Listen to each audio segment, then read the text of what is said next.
Aresto ng mga otoridad ang isang individual na kabilang sa talaan ng high-valued individual sa bisa ng search and warrant operation na isinagawa ng kapulisan sa Davao City. Narito ang detalye sa report mula kay Patrolwoman Bernamay Lapus. Arestado ang isang high-value individual na kabilang sa top 2 sa lungsod sa isinagawang search operation ng mga operatiba ng Regional Police Drug Enforcement Unit 11, City Drug Enforcement Unit at iba pang unit ng pulisya noong Hulyo 16 taong kasalukuyan sa Purok 6B, Barangay Boulevard, Davao City. Kinilala ni Police Major Minar D. Pascual, hepe ng RPDU 11, ang suspect na si alias Huntoy, 47 anyos, walang trabaho at residente sa naturang lugar.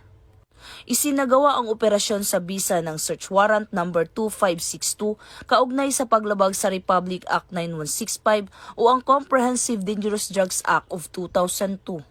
Nasamsam mula sa suspect ang 4 na pakete ng hinihinalang shabu na may bigat na humigit kumulang 90 grams at tinatayang halaga ng 612,000 pesos, isang sling bag at marked money na ginamit sa operasyon. Ang suspect ay kasalukuyang nasa kustodiya na ng mga otoridad at mahaharap sa kasong paglabag sa RA 9165.